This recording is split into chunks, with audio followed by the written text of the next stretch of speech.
Hello, today we are going to have our scheduler presentation. Our group have 4 members and our presentation order will follow the member list in this cover page. We have 5 parts here in our presentation. First of all, I will talk with the introduction part. The purpose of our scheduler is to allocate the customers to the only gaming machine. However, there are some problems that we need to focus on. High efficiency of the scheduler is required for solving the problems of long waiting time, higher longest response time, and loss of switches. And we need to define 2 types of customers, which are members and non-members. In our scheduler, we use 3 properties which are round robin, priority queue, and aging. During 3 tests, we failed to meet the low waiting time in 2 tests, but we achieved the low longest response time and low switches. Let's move on to major features. Round robin is inherited from baseline document. With round robin, every customer will be given a time slot. If the customer cannot finish within the given time slot, it will be preempted and put back to the end of the waiting queue. Round robin can achieve fairness that every customer has equal playtime.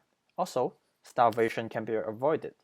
At the end of the scheduling, every customer has a chance to play.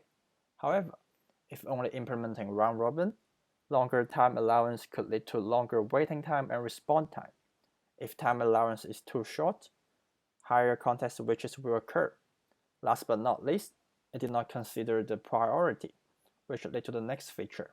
With the priority queue, high priority customer will always be scheduled before low priority, which assure high priority waiting time will be shorter than low priority. But what if high priority customers keep coming in? Starvation.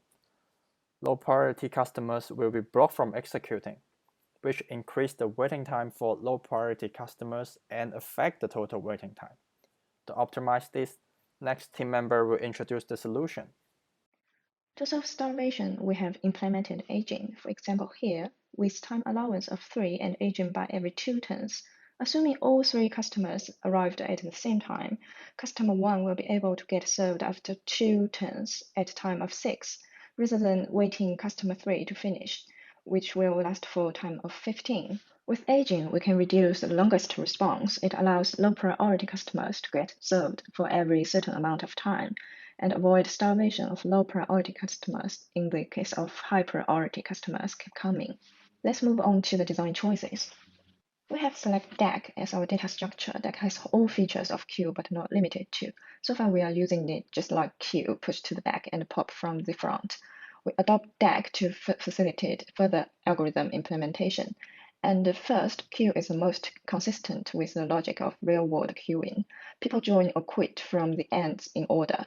Secondly, it has good performance of time complexity of insertion and deletion operation. However, it is not ideal for access and search, but it is not required for this project. For instance, we don't allow customers to cut in the line. We adopted multi-level queue, as in this project, we have priority range of 0 and 1, which is member and non-member, so we have 2 queues for each. So now I'll talk about our experiment. In this part, we randomly generated 100 datasets and we ran our scheduler on this 100 datasets with different parameters. We have 2 aims. First one, to study the effect of time allowance on total wait time and end switches. And secondly, study the effect of aging on longest response time and total wait time. And in this graph, we can show that there's an inverse relationship between the end switches and total wait time. So when we develop our scheduler, we have to make a trade-off between end switches and total wait time.